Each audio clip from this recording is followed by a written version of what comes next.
राधे राधे दोस्तों, आप सभी का स्वागत है आपके अपने ही YouTube channel Sonu sir commerce classes में। तो क्लास 12 का एग्ज़ाम होने वाला है आप लोग का 14 Feb 2025 से स्टार्ट है आप लोग का। तो क्वेश्चन बैंक्स आप लोगों ने परचेज़ कर लिया होगा और उससे आप लोगों ने प्रिपरेशन करना शुरू भी कर दिया होगा। तो बिजनेस मैथ एंड स्टैटिस्टिक्स का पेपर जो 2024 में पूछा गया था उसके कुछ मल्टीपल चॉइस क्वेश्चंस आपको बताने जा रहा हूँ।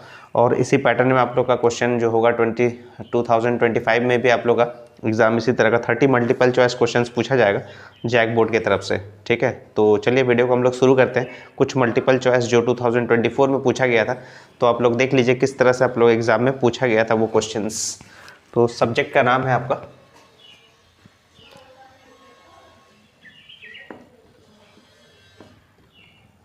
सब्जेक्ट है आपका BMT यानी business math and statistics.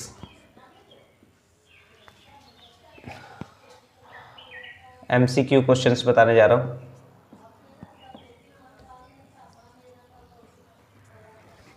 Class 12 के लिए तो देखिए किस तरह से आप लोग एग्जाम में पूछा गया था क्वेश्चन। ये MCQ पूछा गया था 2024 में पूछा गया था बिजनेस मैथ एंड स्टैटिस्टिक्स का, और इसमें फुल मार्क्स का आपका है 80 मार्क्स का। तो सिर्फ मल्टीपल चॉइस क्वेश्चंस का हम लोग डिस्कशन करेंगे। तो पहला क्वेश्चन इस तरह से था आप लोग का, क्वेश्चन नंबर 1। क्वेश्चन नंबर 1 में लिखा हुआ है कि इफ 70 कॉमा देकर लिखा हुआ है के 100 आर इन AP। तो बोला गया था द वैल्यू ऑफ के इज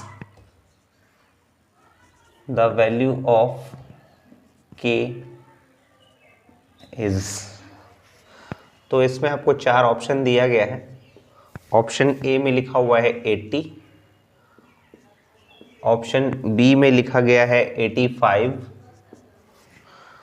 ऑप्शन सी में लिखा गया है 90 और ऑप्शन डी में दिया गया है 95। तो इस तरह से आपको क्वेश्चन दिया गया है। तो देखिए आपको AP का जो फॉर्मूला है आपको तो पता है, TN इक्वल्स टू, यानी जो TN इक्वल्स टू आप लिखते हैं A plus n-1 into D। ये आप सबसे पहला फॉर्मूला यूज़ करते हैं AP में। लेकिन यहाँ पर TN का मतलब होता है लास्ट टर्म, A का मतलब होता है फर्स्ट टर्म,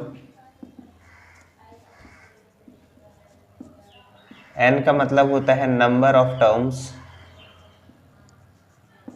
और D का मतलब होता है कॉमन डिफरेंस।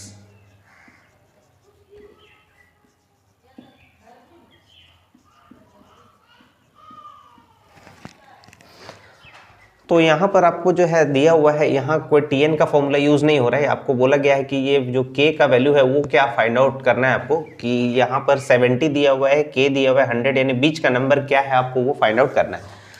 तो डायरेक्टली आपको ज़्यादा कुछ नहीं करना है, ये पहला नंबर और जो लास्ट नंबर है दोनों को प्लस करना है और डिवाइड बाय 2 करना है, क्योंकि इसमें अरिथमेटिक मीन का फॉर्मूला हम लोग यूज़ कर सकते हैं। AM equals to first number plus last number और डिवाइडेड बाय 2 कर दीजिए। तो यहाँ पर आपका फर्स्ट नंबर जो है वो है 70, लास्ट नंबर है आपका 100 और डिवाइडेड बाय 2 कर लीजिए। तो 70 प्लस 100 यानी 170 हो गया, और 170 को अगर 2 से डिवाइड करते हैं तो यह आता है 85। तो आपका जो आंसर होगा वो हो जाएगा 85, यानी ऑप्शन नंबर बी हो जाएगा। और इसको और एक तरीका से भी बना सकते हैं। तो और एक तरीका क्या है वो हम लोग देखते हैं यहाँ पर। और सेकंड मेथड है आपका यहाँ पर कि कॉमन डिफरेंस, यानी आप जब D निकालते हैं तो D का फॉर्मूला होता है second term minus first term, या तो third term minus second term. तो सेकेंड टर्म यानी आपका K दिया हुआ है, यानी ये पहला T1, T2 और T3 दिया हुआ है, यानी सेकेंड टर्म जो है आपका वो है K, जो फर्स्ट टर्म है वो है 70, थर्ड टर्म आपको दिया हुआ है 100 और सेकंड टर्म है के माइनस में के दिया हुआ है तो ये प्लस में के लेके आ जाइए। 100 माइनस 70 है तो प्लस 70 कर दीजिए और k प्लस के यानी 2k इक्वल्स टू 170 तो k का वैल्यू आ गया 170/2 इक्वल्स टू 85, यानी हर एक सिचुएशन में आपका 85 आएगा। ये दो तरीका से आप इसको सॉल्व कर सकते हैं। तो ये क्वेश्चन नंबर 1 का आंसर था, तो इसको आप लिख लीजिए, फिर आगे बताते हैं आपको क्वेश्चन नंबर 2 में क्या पूछा गया था।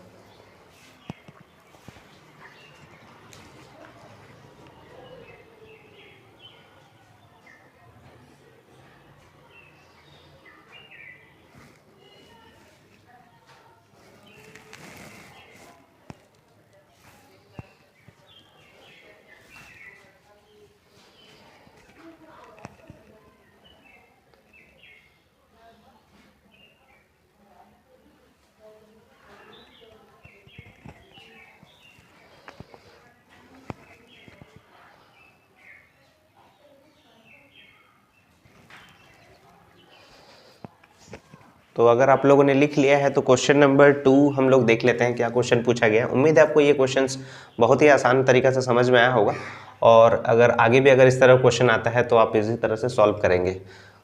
आगे बढ़ते हैं क्वेश्चन नंबर 2 की ओर।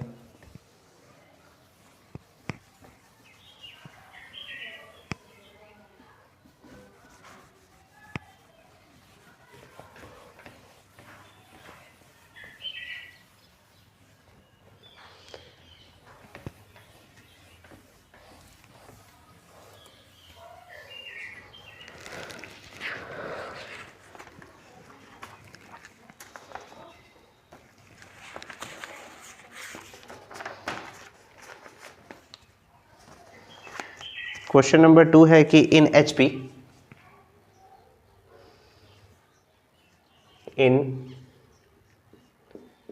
HP यानी हार्मोनिक प्रोग्रेशन 1/10, 1/8, 1/6 इस तरह से आपको डैश डैश दिया हुआ है। द फिफ्थ टर्म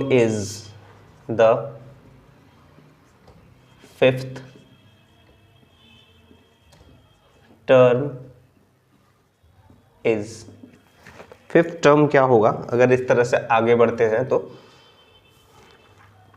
तो ऑप्शन ए दिया हुआ है आपको,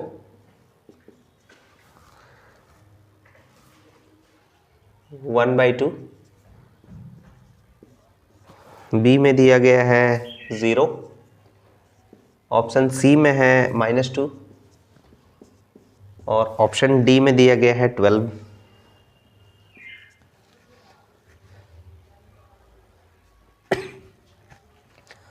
तो HP जो होता है वो AP का रेसिप्रोकल होता है, तो इसको आपको ज़्यादा कोई सॉल्व करने का जरूरत नहीं है क्योंकि आपको सीक्वेंस जो है 1/, यानी रेसिप्रोकल 1/, दिया हुआ है अगर कोई भी नंबर, तो सीक्वेंस आपका इस तरह से होगा 1/10, फिर देखिए इसमें 2 कम हुआ है यानी 1/8, फिर इसमें 2 कम किया गया है 1/6, फिर इसमें क्या होगा 2 कम होगा यानी 1/4 और उसके बाद क्या हो जाएगा 1/2 हो जाएगा।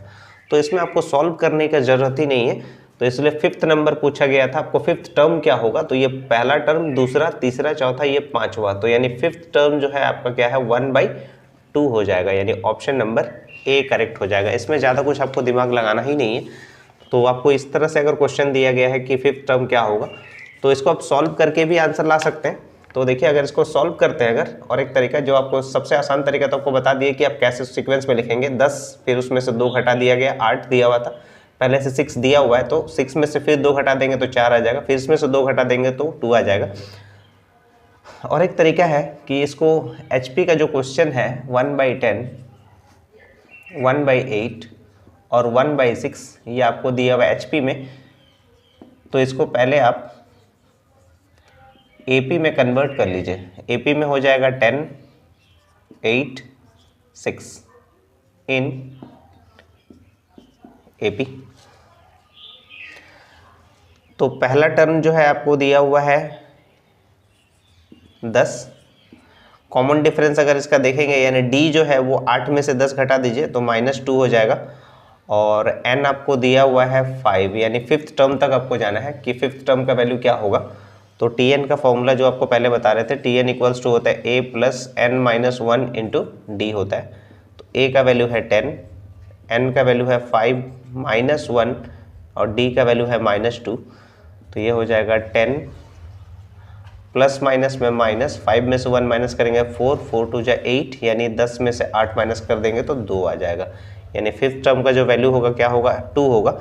लेकिन ये रेसिप्रोकल करेंगे आप, यानी आपको T5 इन HP में चाहिए तो क्या हो जाएगा 1/2 इन HP। तो आपको पूछा गया था कि क्या आएगा, तो ये सबसे आसान तरीका तो ये वाला है। तो आप इस तरह से इसको सॉल्व कर लीजिएगा। तो क्वेश्चन नंबर 2 के बाद क्वेश्चन नंबर 3 बताएंगे। तो यहाँ तक पहले आप लिख लीजिए, फिर आगे बताते हैं।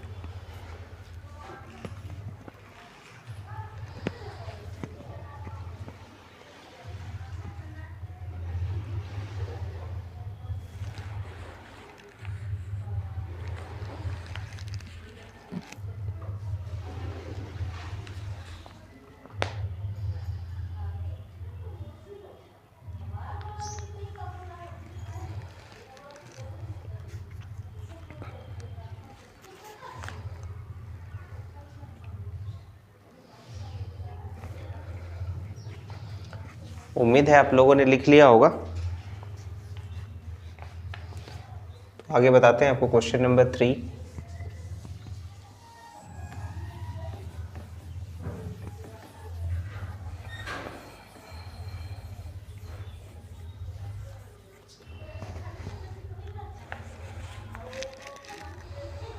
क्वेश्चन नंबर 3 है, सिंपल सा क्वेश्चन पूछा है, the nth term of the AP, the nth term of AP is, nth term मतलब Tn का। तो ऑप्शन अब देख लीजिए, आपको समझ में आ जाएगा क्या ऑप्शन है। T2 माइनस T1, क्या nth टर्म का फॉर्मूला ये होता है। ऑप्शन बी में दिया हुआ है कि a plus n-1 into D. Option C में आपको दिया हुआ है a r का पावर में n-1, और ऑप्शन डी में आपको दिया गया है कि 1/a plus n-1 into D. तो देख लीजिए, आपको nth टर्म पूछा गया है, यानी nth टर्म जो है वो AP में पूछा गया है। तो पहला जो आपको दिया हुआ है a equals to T2 minus T1, ये डिफरेंस निकालने का फॉर्मूला है, यानी सेकेंड टर्म में से फर्स्ट टर्म माइनस करना है। और बी ऑप्शन में दिया गया a plus n-1 into D, यानी आपको nth टर्म यानी Tnth टर्म, यानी जिसको हम लोग फॉर्मूला में सॉल्व करते हैं a plus n-1 into D, वही आपको पूछा गया है कि nth टर्म क्या होगा। तो इसका सही आंसर हो जाएगा a plus n-1 into D हो जाएगा, ऑप्शन बी हो जाएगा। आगे बढ़ते हैं क्वेश्चन नंबर 4। क्वेश्चन नंबर 4 में आपको दिया गया है कि the value of 10p2 is, the value of 10p2 is. Option आपको दिया गया है, ऑप्शन ए में लिखा हुआ है 100, ऑप्शन बी दिया हुआ है 90, ऑप्शन सी दिया हुआ है 70 और ऑप्शन डी दिया हुआ है 80। तो ये परम्यूटेशन चैप्टर से रिलेटेड है। 10p2 यानी जो लिखने का पैटर्न है इसका इस तरह से है, 10 फिर p है फिर 2 है। तो इसका फॉर्मूला होता है n, फिर होता है p, फिर होता है r। तो ये अगर फॉर्मूला को अगर सॉल्व करते हैं npr को, तो लिखते हैं इसको n factorial n minus r factorial, ये फॉर्मूला होता है इसका। तो इसका मतलब है ये, अब तो क्वेश्चन का पैटर्न समझ गए, जो ये 10 है ये क्या है, n है। तो n का मतलब हो गया 10 फैक्टोरियल, n माइनस r मतलब 10 माइनस r का मतलब हो गया यहाँ पर 2, तो यहाँ पर 10 माइनस 2 फैक्टोरियल, ठीक है। तो 10 फैक्टोरियल का मतलब होता है, यहाँ पर सॉल्व कर लेते हैं पहले 10 फैक्टोरियल। अब 10 में से 2 माइनस करेंगे तो क्या हो जाएगा 8 फैक्टोरियल। फैक्टोरियल का मतलब होता है लिमिट में उसको और रखना, यानी 10 फैक्टोरियल का मतलब 10 से आगे नहीं जा सकता है, 10 से कम हो सकता है। 8 फैक्टोरियल का मतलब होता है 8 से आगे नहीं जा सकता, उससे कम हो सकता है। तो इसका मतलब है 10 फैक्टोरियल को आप लिख सकते हैं बैकवर्ड पोजीशन में, यानी 10, 9, 8 फैक्टोरियल देके इसको स्टॉप कर दीजिए। और क्योंकि यहाँ डिवाइड में भी आपका 8 फैक्टोरियल है, तो ये एक जैसा नंबर फैक्टोरियल में अगर रहेगा तो वो कैंसिल हो जाता है। तो 8 फैक्टोरियल कैंसिल हो गया, यानी 10 को 9 से मल्टीप्लाई करेंगे तो आपका सही आंसर आ जाएगा 90। और ऑप्शन में देखिए आपको लिखा हुआ है, ऑप्शन नंबर बी में है 90, तो क्वेश्चन नंबर 4 का सही आंसर हो जाएगा 90। उम्मीद है आपको समझ में आ रहा होगा। तो क्वेश्चन नंबर 4 तक लिख लीजिए, फिर आगे आपको बताएंगे क्वेश्चन नंबर 5 से।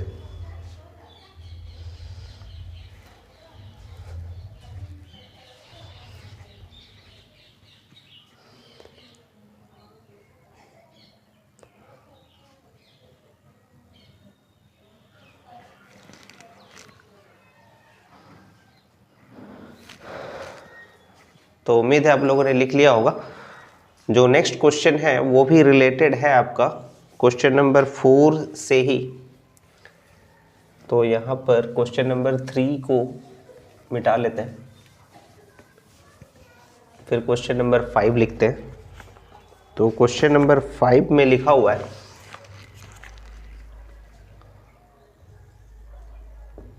क्वेश्चन नंबर 5 में लिखा हुआ है NPR इज इक्वल टू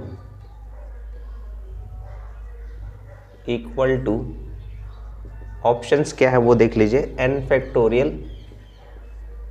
फिर है यहाँ पर n फैक्टोरियल, और फिर लिखा हुआ है n minus r factorial. B में लिखा गया है n factorial, r minus n factorial. Option C में आपको दिया गया है n फैक्टोरियल और n माइनस r फैक्टोरियल, और ऑप्शन डी में दिया गया है n फैक्टोरियल। तो देखिए पहले ही आपको सॉल्व करके बता दिए हैं हम कि NPR को लिखने का फॉर्मूला क्या है, n factorial divide by n minus r factorial. तो इसका मतलब हो जाएगा ऑप्शन नंबर सी यहाँ पर करेक्ट हो जाएगा, n factorial divide by n minus r factorial. 5 number के बाद क्वेश्चन नंबर 6 बताते हैं आपको।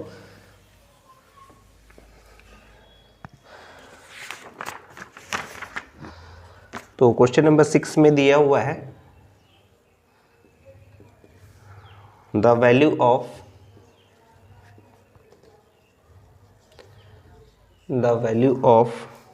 10C6 is. तो ये कॉम्बिनेशन से रिलेटेड है, अभी परम्यूटेशन का सवाल था, अभी ये कॉम्बिनेशन का क्वेश्चन दिया गया है। तो इसमें ऑप्शन पहले देख लीजिए, ऑप्शन है 210, ऑप्शन बी में है 100, ऑप्शन सी में है 60 और ऑप्शन डी दिया हुआ है 1024।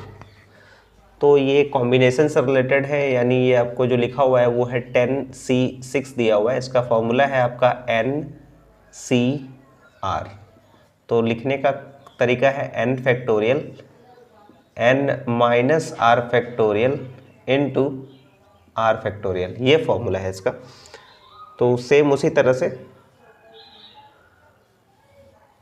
तो अगर हम लोग n फैक्टोरियल का बात करें तो वो है 10 फैक्टोरियल, n माइनस r का मतलब हो गया यहाँ पर 10 माइनस 6 फैक्टोरियल इंटू r का मतलब हो गया फिर से 6 फैक्टोरियल।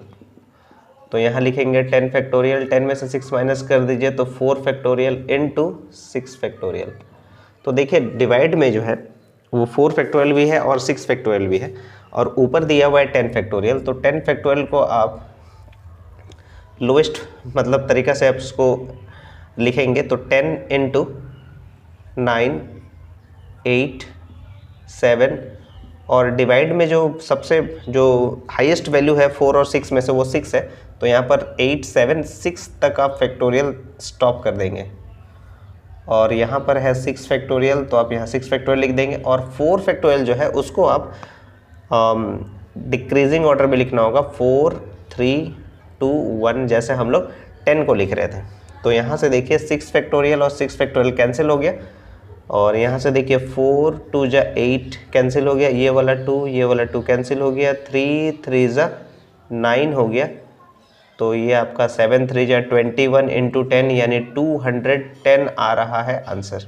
ठीक है, तो उम्मीद है आपको ये समझ में आया होगा। 10 4 6 यहाँ 10 फैक्टोरियल है, यहाँ 6 फैक्टोरियल है, इसीलिए 10 को हम लोग डिसेंडिंग ऑर्डर में लेके गए इनटू करते हुए कहाँ तक, 6 तक, जो इसका हाईएस्ट वैल्यू है। आप 4 तक भी ले जा सकते हैं तो भी आपका आंसर वही आएगा, लेकिन हाईएस्ट वैल्यू क्या है, 6 तक लेके गए। 6 को क्योंकि ये कैंसिल हो जाएगा 6 है, और 4 को फिर से डिसेंडिंग ऑर्डर में लिख के लिए और कैंसिल कर दिया तो 210 आ गया, यानी ऑप्शन नंबर आपका ए सही हो जाएगा क्वेश्चन नंबर 6 के लिए। आगे बढ़ते हैं क्वेश्चन नंबर 7, लिख लिए होंगे आप लोग, ये समझ में आ गया होगा आप लोग को। तो 6 के बाद फटाफट आप लोग लिख लीजिए या स्क्रीनशॉट ले लीजिए इसका। आगे बताते हैं क्वेश्चन नंबर 7। आज क्वेश्चन नंबर 10 तक ही बताएंगे।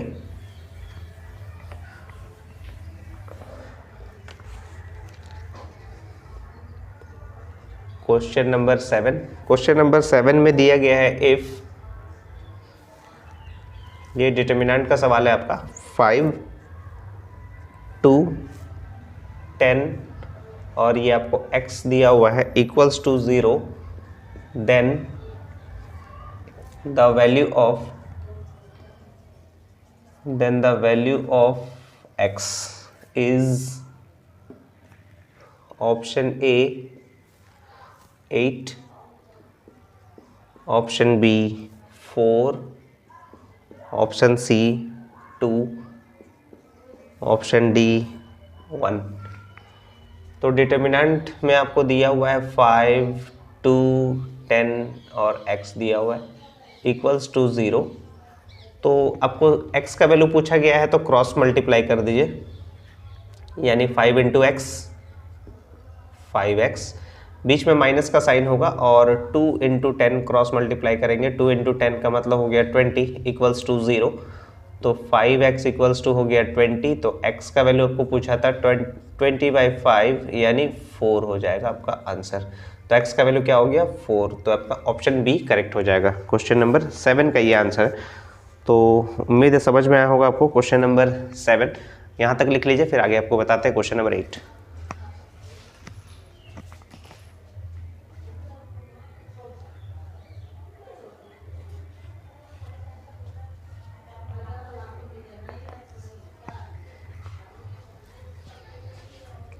आगे बढ़ते हैं question number 8।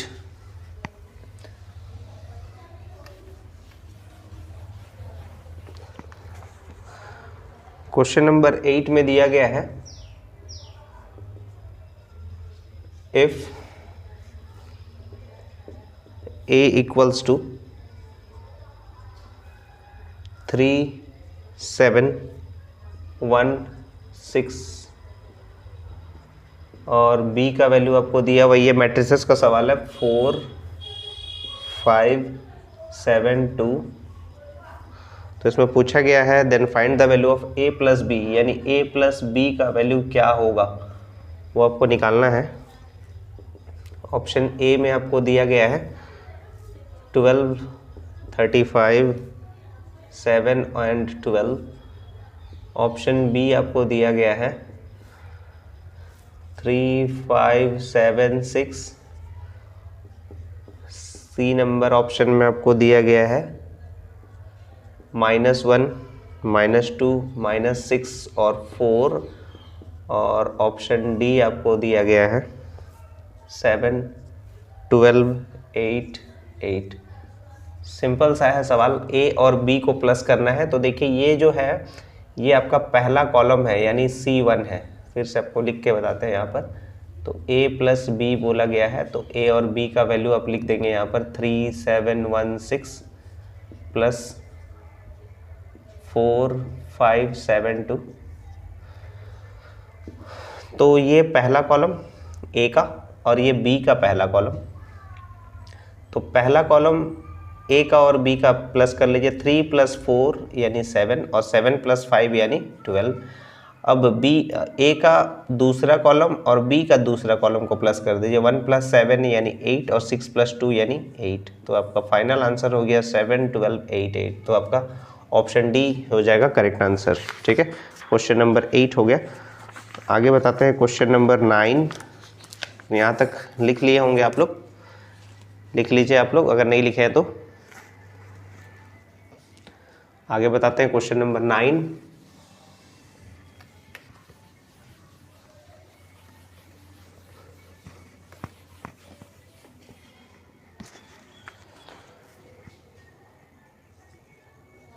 Question number 9, if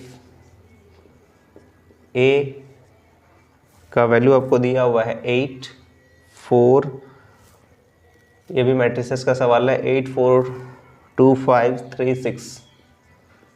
इसमें पूछा गया है फाइंड 5a। 5a का वैल्यू क्या होगा? तो इसमें ऑप्शन आपको दिया हुआ है, ऑप्शन ए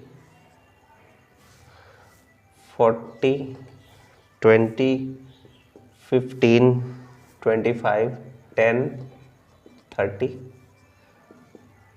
ऑप्शन बी आपको दिया गया है 40 20 10 25 15 30। सी नंबर में दिया गया है, सी नंबर ऑप्शन में है आपका 20 40 25 15 30 और 10। और ऑप्शन नंबर डी में दिया गया है आपको 10 20 8 25 और 15 और 10। तो 5a बोला है, यानी जो एलिमेंट a दिया हुआ है उसको 5 से मल्टीप्लाई करना है, यानी 5 को 8 से मल्टीप्लाई करेंगे तो 40, 5 को 4 से मल्टीप्लाई करेंगे तो 20। ये देखिए, ये इसमें भी है, इसमें भी है। तो 5 को 2 से मल्टीप्लाई करेंगे तो 10, यानी आपका ऑप्शन बी हो जाएगा। जो भी एलिमेंट आपको दिया हुआ है a का, उस सबको 5 से मल्टीप्लाई कर देना है। तो 8 5 जा 40 होता है, 8 4 जा 20 होता है, 5 2 जा 10 होता है, 5 5 जा 25 होता है, 5 3 जा 15 और 5 6 जा 30 होता है। तो ऑप्शन नंबर बी सही हो जाएगा। और लास्ट एक क्वेश्चन है, क्वेश्चन नंबर 10, क्योंकि 10 क्वेश्चन आपको आज बता देते हैं, नेक्स्ट वीडियो में आपको 10 क्वेश्चन और बता देंगे। तो लिखा हुआ है कि if A equals to A B आपको दिया हुआ, ये सेट का सवाल है, then which one is not the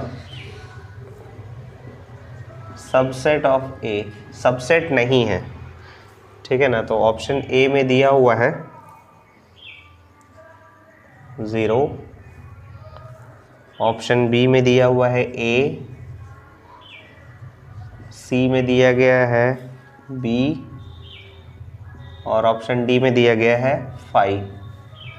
तो देखिए, सबसे पहले जो है नॉट अ सबसेट, तो सबसेट में क्या आता है पहले वो देख लीजिए। सबसेट में आता है, जैसे आपका हो जाएगा, पहले तो हो जाएगा वो 5 होता है सबसेट में, उसके बाद होता है ए, उसके बाद होता है बी, ठीक है ना। देखिए, ये 5 जो है लिखने का तरीका है कि आप इसको या तो इस तरह से लिखिए, यहाँ कुछ नहीं होना चाहिए, तो ये आपका 5 है, या 5 को सिर्फ सिंगल ऐसे ही रहने दीजिए। तो देखिए क्या हो जाएगा आपका, ये तीनों तो है मौजूद, यहाँ पर बी है, सी है और डी भी सही ऑप्शन है।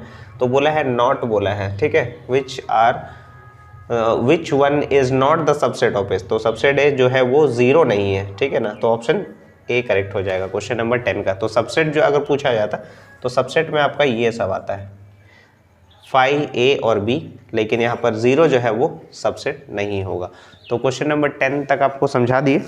उम्मीद है आपको सारा क्वेश्चन जो है MCQ 2024 का जो क्वेश्चन आपको सॉल्व कर रहे, जो जैक बोर्ड में पूछा गया था 2024 में, उससे रिलेटेड 10 मल्टीपल चॉइस क्वेश्चन आपको बता दिए। और अगर आपको वीडियो पसंद आ रहा है तो वीडियो को ज़्यादा से ज़्यादा शेयर कीजिएगा, लाइक कीजिएगा, और लाइक से ही डिपेंड करेगा कि नेक्स्ट जो वीडियो आपको बनाएंगे वो 11 से लेकर 20 तक वो कितने जन लाइक किए हैं, वो समझ में आ जाएगा कि कितना इंटरेस्ट के साथ आप लोग वीडियो देख रहे हैं और कितना आप लोग को प्रिपरेशन करने का मन है, वो देखना चाहते हैं। तो उम्मीद है आप लोग ज़्यादा से ज़्यादा वीडियो को देखेंगे और ज़्यादा से ज़्यादा शेयर करेंगे। और जिन्होंने अभी तक प्रिपरेशन करना शुरू नहीं किया है, प्लीज़ शुरू कर दीजिए आप लोग प्रिपरेशन, क्योंकि बोर्ड में आपको अच्छे मार्क्स लाने हैं तो प्रिपरेशन अभी से ही करना होगा, क्योंकि ज़्यादा टाइम आप लोग के पास है नहीं। तो आगे जो क्वेश्चन नंबर जो 11 से है वो आपको नेक्स्ट वीडियो में बता देंगे। तो तब तक के लिए राधे राधे दोस्तों।